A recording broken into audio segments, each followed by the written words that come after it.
రాష్ట్రాల గవర్నర్ల పైన కూడా తీవ్రమైన వ్యాఖ్యలు మీరు గతంలో అవును. ఈవెన్ టుడే గవర్నర్లు ఎవరండి? Is nominated bodies. They are not elected people. జనం చేత ఎన్నుకోబడిన వాళ్ళు కాదు, వాళ్ళు నామినేట్ చేసేట వాళ్ళు, మేకలింగాలు లాంటి వాళ్ళు. కానీ మీరు రాజ్యాంగాన్ని అవమానిస్తున్నట్టు కదా అది? రాజ్యాంగం వాళ్ళు అవమానిస్తున్నారు.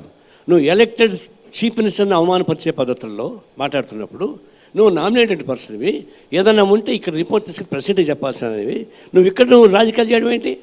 చీఫ్ మినిస్టర్కి ప్యారలల్గా ఉద్యమాలు నడిపిస్తావా? కార్యక్రమాలు సాగిస్తావా? స్టేట్మెంట్స్ ఇస్తావా? ఎట్లా ఇస్తావు? నీ పరిధి కాదు కదా.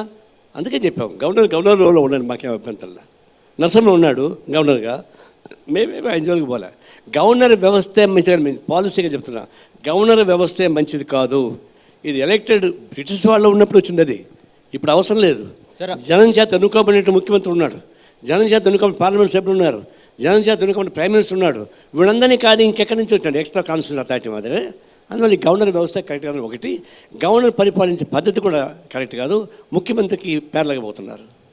ముఖ్యమంత్రి ఎట్లాంటి వాడు మేము విమర్శలు అది వేరు పొలిటికల్గా, కానీ ముఖ్యమంత్రికి ప్యారలల్గా ఈ ప్రభుత్వం నడిపించే పద్ధతి ఏ గవర్నర్ వచ్చినా మేము వ్యతిరేకిస్తాం.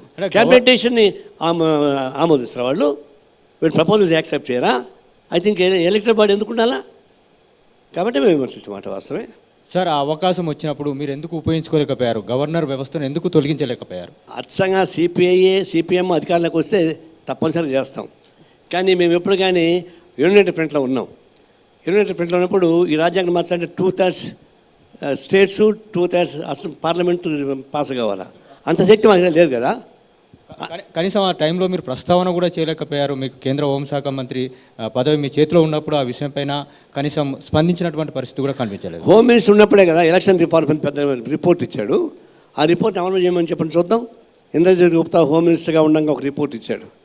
ఎన్నికలు ఏ విధంగా ఉండాలా, ఖర్చు ఎట్లా పెట్టాలా, ఇవన్నీ చెప్పాడు. అది అమలు చేయమని చూద్దాం. దామాష పద్ధతి చెప్పాడు, అది అమలు చేయమని చెప్పండి. అది మా ప్రపోజ్ పెట్టగలం. పాలసీ మార్చాలంటే 2/3 కావాలా, పార్లమెంట్లో కావాలి, స్టేట్స్లో కావాలి. అంత మెజారిటీ మాకు లేదు. కాబట్టి మా పాలసీగా చెప్పాలని తప్ప మార్చే శక్తి ఎట్లుంటుంది?